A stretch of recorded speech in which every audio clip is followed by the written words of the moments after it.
Hi guys, and welcome back to our channel. My name is Janine. I'm Niley!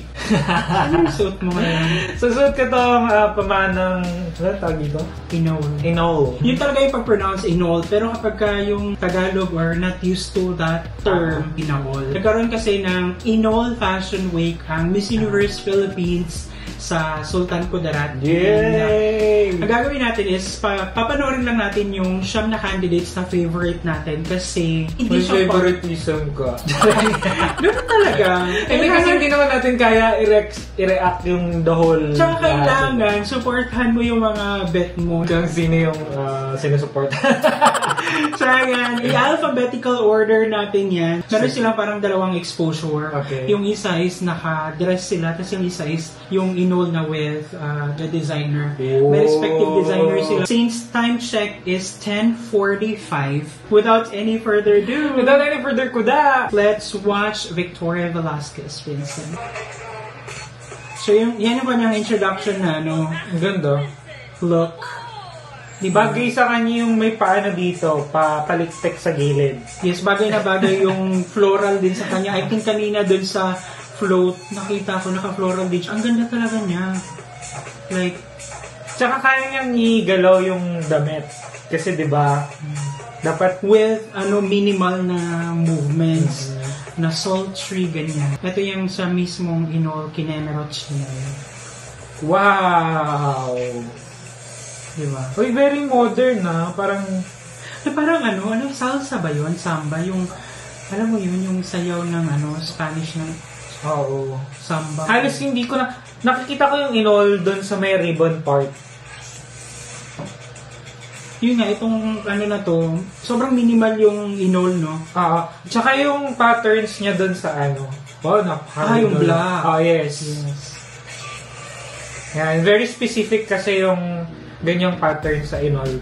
Parang ganito siya, oh. Yan. Ay, wow. Kaya masasabi ko dun sa kanyang performance. Ang galing kasi kaya niyang maging parang sassy, vibrant little flower walking on the aisle with yung palitpik. Then she can also be a regal. Ang next natin ay si Baguio. That's Tara Valencia, and ito yung kanyang naging first look with that dress. Wow! Diba, ang ganda. Diyosa lang nakaka-pull off niyan. Kaya wag mo lang i-try. Mga Pauline Amiles na tipo, yung ganyan.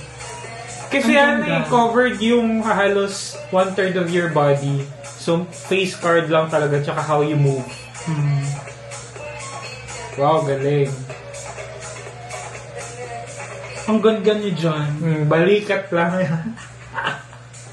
And, tignan natin yung kanyang inol entry. Ay, wow. Black talaga, no? Hindi kasi silang tatlo ni, may bantayan. Ala. Same lang designer. Na siya, natisod. Hindi naman. Almost. Pero gracefully, continuing the runway. Ang ganda. Inol again is on the ribbon. Ayan. O sige, ikaw na lang. Hindi yung, gusto ko yung niya, yung mata niya. Ang eye makeup niya, it's so ganda. Dito medyo the same yung mga peg nila dun sa isang So, kasi isang designer lang sila. It's up to them na lang talaga kung paano nila i-carry. So, ito si Bantayan. Uy! Ang hilig niya sa ganyan, yung alam mo yun, nakaka-fresh. Alam mo yung island. Ang tignan. Very tropical. Beanie! Pantropiko.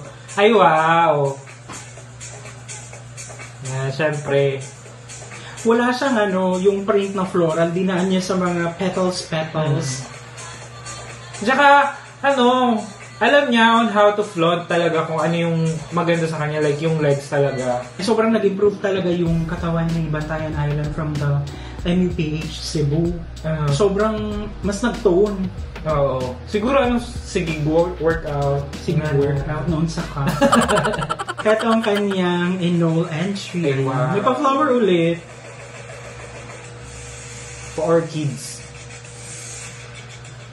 Ay, magaling siya sa runway.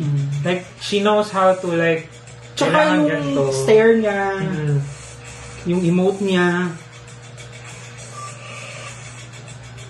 Ang linis na talagang tignan. I mean, yung hair. Doktora so kailangan talagang... So kapag ka doktor malinis, pag nurse hindi?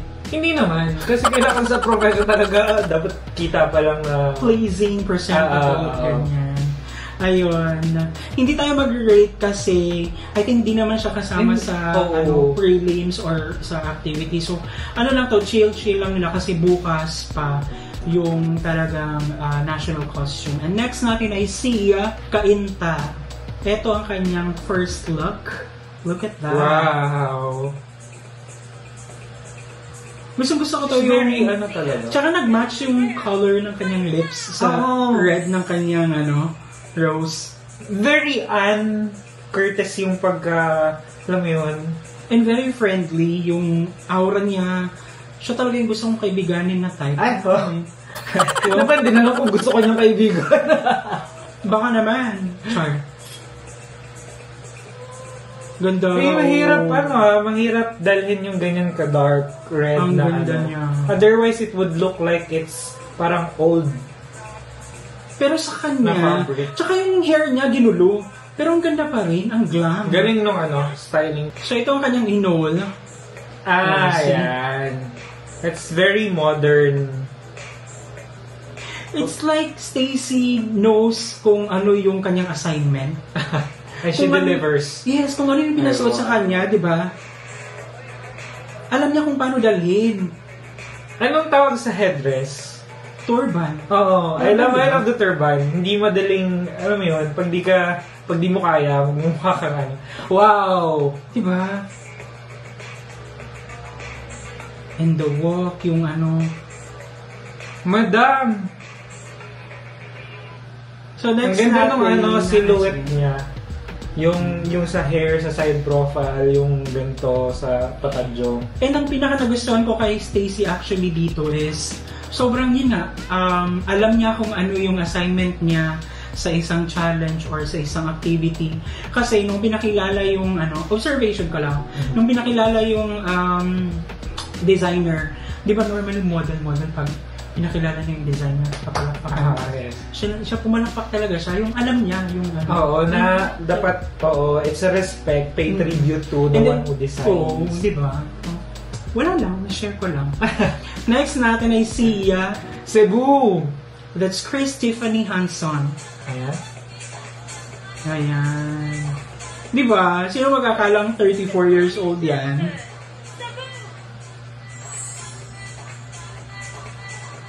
Wow. Alam mo yung mga mayayaman na pupunta ng Bora? Mag-weekend lang. Christine Hermosa na mga type yes.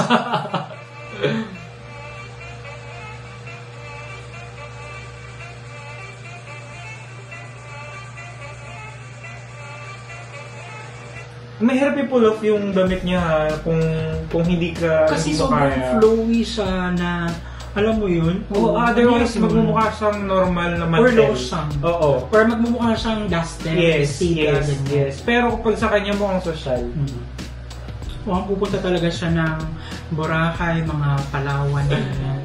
So, ito yung kanyang inol fashion round. So, say... Yes. Yung minasuot talaga sa kanya is very respected na woman, mga guidance counselor, gusto ko yung color feminine. Yan talaga yung pink bagay sa kanya.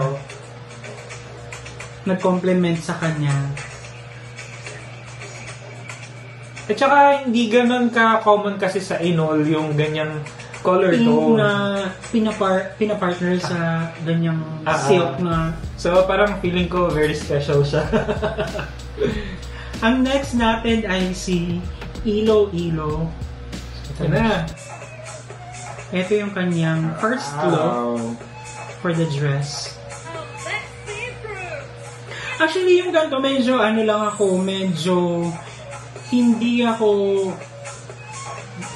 kumbaga parang hindi ako masyadong natuwa as a fan kasi parang nakita ko na yung ganyang styling ng niya before. Sana mag-reinvent or ng bago. Yes. Para mas Alam mo yun, bagong flavor. Oo. Mali mo baka sa finals, bubulaga. May surprise sila.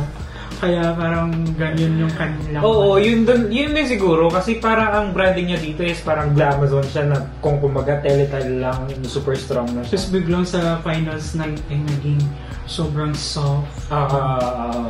What diba? if? Diba? So ito yung kanyang Enola Pasiones. Yung mga pieces din talagang binabagay din nila sa Sa model. This is the very common style nung Inol na... Hindi siya style, pattern. Tawag dyan. Yung nasa bandang chest part niya. And this is very, yung ganong mixing ng colors are very Maguindanao. Yes, very, Tausyo. Parang it reflects dong yung, alam mo yung nilalagay na flag sa gilid ng... Ang tawag namin doon is bandala. Ay, yung may kawayan. Normally, nilalagay yan siya kapag may wedding or may mga special occasion. It means something significant, kumbaga. Ang next natin ay si Naik. That's Mary Rose Giral at yung kanyang entrance look. Wow!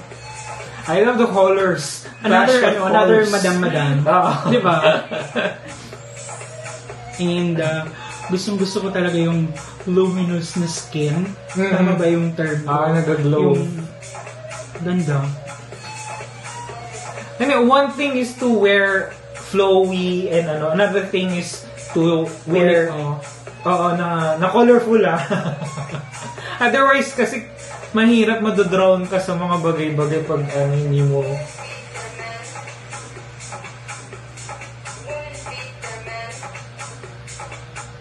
Ganda yun. Ito yung kanyang Enola. Oh, interesting ng colors. Green. It's very actually Maguindanaoan kasi even pag pumunta ka, yung kulay ngayon ng ilaw actually sa mga ganyan, yung sa Capitol is green.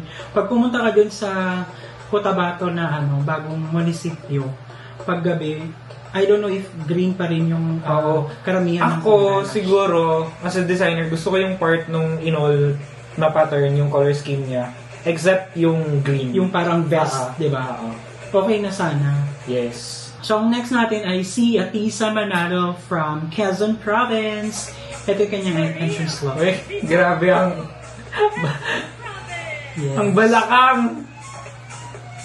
Yung sway. That color is what we call lambayong. May lambayong Sultan Kudarat. Lambayong is like violet. Okay. Diba? That specific tone ng violet na parang fiery magenta, parang ganun. Mahirap siyang Pero ang ganda, di ba? And makikita mo talaga yung hiyawan doon. Same as with Alexi, kasi si Alexi is, syempre Ilonggo, and maraming Ilonggo sa Sultan Kudarat. Also, si Atisa, parang mas kilala nila din si Atisa kasi second time na ni Atisa pumunta ng Sultan Kudarat. Last time was November nung nag-judge siya, and so may talaga fan base. May history na rin siya with Sultan Kudarat. Kaya ayun. So ito, makita mo dito kay Atisa, ito yung nag-ano talaga ako, grabe, tingnan mo. Ito yung first na tingnan niya yung dalawa. Tapos, Empress. Parang ganun. So, ginawa nila, tapos, diba? Okay. So, two-piece pala yun. Wow. So, yun yung unang part, and then ito yung pinaka niya na runway niya. Solo. Ang ganda ng suot niya. Yung itong pattern sa... Parang vest. Ay, wow! Pala sa likod. Wow! Ang ganda. Ang ganda. And the way she walks is seryoso siya sa ginagawa niya. And she knows how to, kung ano yung outfit niya talaga eh. Like, yung how you project yung itsura ng... With kung ano yung suot mo. This is for Taguig entrance look. Diba? As expected, like, modeling runway is something na ano na lang, Brand niya pinat-pinat na lang sa yan. kanya. Brand niya na yan, yung dark color with floral na ano. Nakaka-mature talaga. Ito yung pinaka-madam. Oo. Madam of all season. And then yung kanyang Inol runway fabric fashion is Wow. gusto ko rin to, isa sa favorite ko to. Wow. Ang ganda ng silhouette. Ang ganda ng pagkakaano. Gawa niyan. Ay. Social, no? Oo. And then pwede mo siyang, Ano? and then pag yung parang mag-opisina ka, Ay, tapos wow. meron siyang hood. Alam mo yung parang mag-opisina ka, tapos pag Biglang umulan. Grabe naman yung biglang umulan. Kapag ka nasa loob ka, pwede mo siyang tanggalin na gano'n. Pag nasa labas ka, ayaw mo maarawan yung balikat mo. Correct. Ganun gagawin mo. Ang galing. So, yun, nakakatuwa lang kasi na showcase ang local designers from Sultan Kudarat and also yung kanilang gawang Inol fashion, yung Inol fabric. Oh, which is fresh sa mata kasi tsaka inspiring kasi nga, di ba, nandito tayo sa Mindanao and alam natin na maraming mga magagaling na fashion designers and magagandang textile talaga. In general, maraming artists din talaga na magagaling. They They are just lacking with exposure and support. Oo. So kudos to the local government and tourism department ng Sultan Kudarat for sponsoring this, Miss Universe Philippines. Sobrang ganda nung ginawa nila, though yung program mismo is late siyang nag-start, pero who are we to complain?